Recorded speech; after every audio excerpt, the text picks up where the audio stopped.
ابھی میں آ رہا تھا تو چھوٹا بیٹا زکریا رونے لگ گیا، ابو میں ساتھ میں چلوں گا۔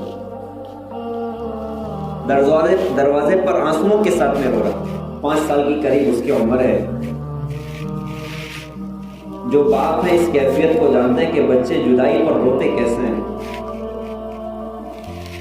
تو 150 کلومیٹر کا سفر کیسے رو کر طے کیا ہوگا محمد صلی اللہ علیہ وسلم نے۔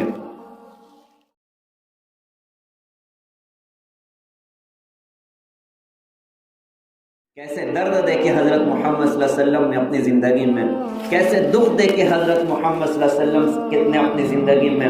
تو 6 سال کی عمر ہوئی، حضرت آمنہ کو شوق ہوا کہ اپنے شوہر کی قبر کی زیارت کریں۔ ہمارے نبی کے والد حضرت عبداللہ کی قبر مدینہ میں بنی تھی۔ وہ ملک شام گئے تھے تجارت کی غرض سے، راستے میں واپسی میں مدینہ پہنچے، بیمار ہوئے، انتقال ہوا، قبر بنی۔ حضرت آمنہ کو شوق ہوا کہ اپنے شوہر کی قبر کی زیارت کروں، تو انہوں نے اپنے ساتھ اپنے بیٹے محمد صلی اللہ علیہ وسلم کو لیا۔ حضرت ام ایمن باندھی تھی، ان کو ساتھ لیا، سامان سفر کر کے مکہ سے مدینہ 500 کلومیٹر دور پہنچے۔ 20-25 دن وہاں پر قیام رہا۔ ہمارے نبی نے وہاں پر اس زمانے میں تیراکی سیکھی، 6 سال کی عمر تھی اور آپ نے مدینہ کے تالاب میں تیراکی سیکھی تھی۔ وہاں کھیلتے تھے اور بہت سارے کئی دوست بھی تھے حضرت محمد صلی اللہ علیہ وسلم کے مدینہ میں۔ 25 دن کے بعد واپسی کر لی۔ اچھا، واپسی اتنی جلدی وہ کرنا نہیں چاہتی تھی، مجبوراً کر گئی۔ کیوں کر گئیں؟ مدینہ میں جو یہودی تھے وہ حضرت محمد صلی اللہ علیہ وسلم کو دیکھ کر کہتے تھے کہ آنے والے وقت کا نبی رسول بننے والے، اور یہودی چونکہ حضرت محمد صلی اللہ علیہ وسلم سے نفرت کرتے تھے، اس لیے حضرت آمنہ کو ڈر ہوا یہاں میرے بچے کے ساتھ کوئی حادثہ نہ ہو جائے، تو انہوں نے سامان سفر کیا کہ اب مکہ اپنے علاقے واپس چلے جاتے ہیں۔ اچھا، مدینہ سے مکہ کا سفر شروع ہوا۔ کافی دن کے بعد ہوتے ہوتے ابوا کے مقام پر پہنچے۔ 3 دن کا سفر اور باقی تھا مکہ پہنچنے کے لیے۔ ابوا کی وادی آئی، وہاں پہنچ کر حضرت آمنہ کی بھی طبیعت خراب ہو گئی، اور طبیعت کچھ ایسی ہے کہ بولنا چاہ رہی، بول نہیں پا رہی، اور 6 سال کا بچہ حیران ہے کہ میری امی کو ادھر ہو کیا رہا، میری امی کو یہاں پر کیا ہو رہا ہے۔ حضرت آمنہ پریشان ہے کہ کہوں تو کیسے کہوں۔ بالآخر پوری قوت کو جمع کیا۔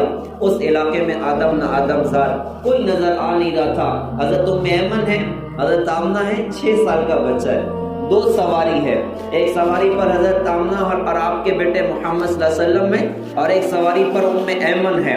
یہ 3 کا قافلہ ہے۔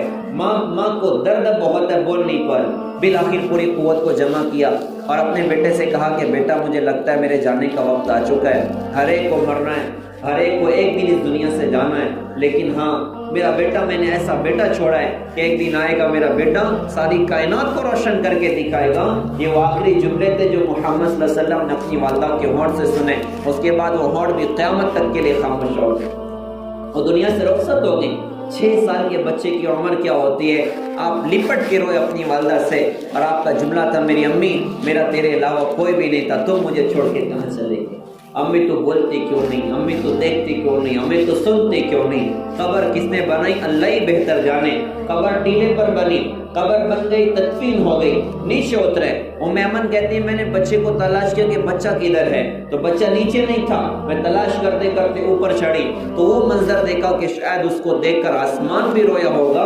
محمد صلی اللہ علیہ وسلم اپنی والدہ کی قبر پہ اوندے لیٹے ہیں، اور زار و قطر 6 سال کا بچہ رو کر یہی کہہ رہا ہے میری امی تو مجھے چھوڑ کے کہاں چلی گئی، میری امی تم مجھے چھوڑ کے کہاں چلے گئے؟ ام ایمن نے زبردستی کھینچا، بیٹا محمد چلو اپنے دادا عبد المطلب کے پاس مکے چلو۔ کہا نہیں تمہارے ساتھ مکہ نہیں جاتا، میں اپنی امی کے ساتھ ادھر ہی رہتا۔ تصور کرو 6 سال کی عمر کیا ہوتی، اور تصور کی دنیا میں سوچو، ابوا کی وادی ہے، کالے کالے پہاڑ ہیں، اور 2 اوٹنیاں ہیں، ماں کی تدفین ہو گئی۔ ام ایمن کھینچ رہے، بیٹا چلو محمد مکے چلو۔ بچہ ہاتھ چھوڑا کے بھاگتا ہے قبر پہ، پیر چھوڑا کے بھاگتا ہے قبر پہ، کہا نہیں تمہارے ساتھ نہیں جانا، ادھر ہی رہنا ہے۔ ام ایمن نے زبردستی پکڑا، سواری پر بٹھایا، سواری نے اب چلنا شروع کیا۔ اب جیسے جیسے اوٹنی کا قدم اٹھتا ہے، ماں کی قبر سے دوری ہو رہی، ماں کی ذات سے دوری ہو رہی، تو فطرت کا ایک انداز ہوتا ہے بچوں کا اور ایک کیفیت ہوتی. اس تصور کی دنیا میں جاؤ تو نظر آتا ہے کہ 6 سال کا بچہ پلٹ پلٹ کے اس پہاڑی کی طرف دیکھ رہا ہے اور اس وادی کی طرف دیکھ رہا ہے. جیسے جیسے اونٹنی چل رہی ہے، جیسے جیسے سواری چل رہے ہیں، بچے کی آنکھ سے آنسو بہ رہے ہیں، بچے کی بے قراری بڑھ رہی ہے. اور شاید تصور کی، خیالات کی دنیا میں سوچ رہے تھے کہ آج اس وادی میں نے اپنی امی کو بھی گم کر کے رکھ دیا جو میری زندگی کا سب سے بڑا سہارا تھا. باپ کا چہرہ تو دیکھا نہیں تھا. ماں کے پاس 2 سال رہتے ماں بھی دنیا سے چلی گئی. 3 دن کا سفر بڑی بے قراری کے ساتھ کیا.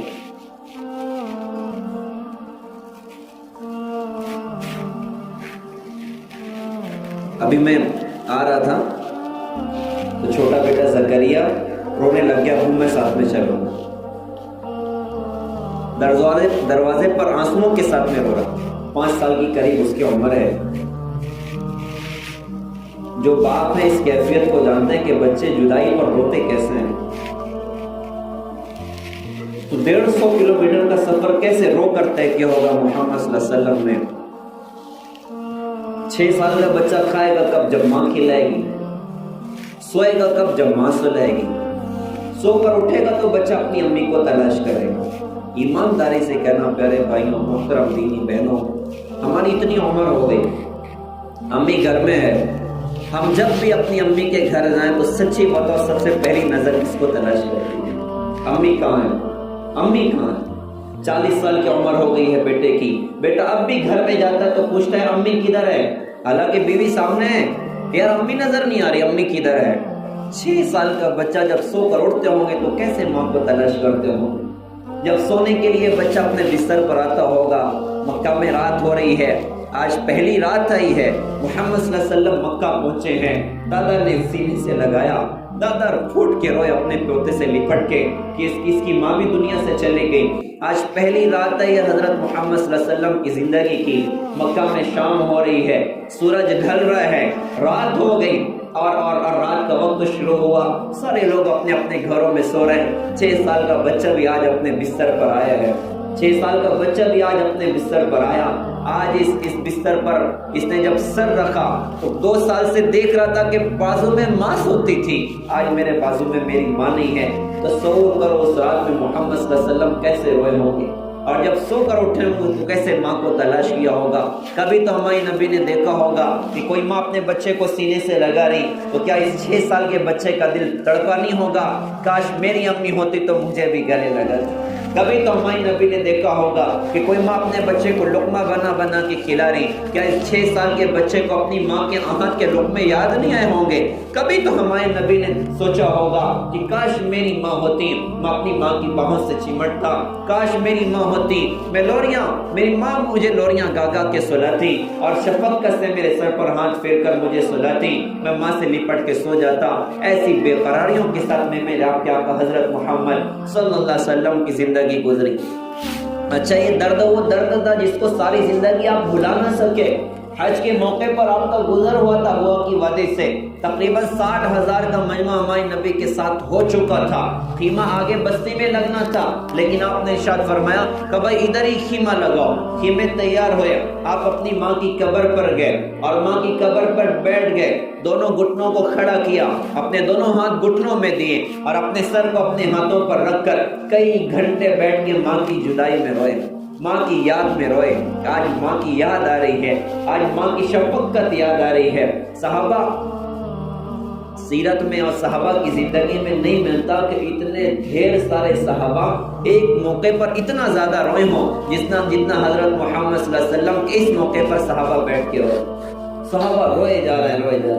ہمارے نبی بھی روئے اور اسی موقع پر ارشاد فرمایا تھا کاش میری ماں زندہ ہوتی اور میں عشاء کی نماز کے مصلے پر ہوتا اور سورہ فاتحہ شروع کر چکا ہوتا اور میری ماں مجھے آواز دیتی بیٹا محمد، میں اپنی ماں کی خاطر نماز توڑ دیتا. جی اماں جان آپ کیا فرماتی ہیں؟ میں نماز بعد میں پڑھ لوں گا.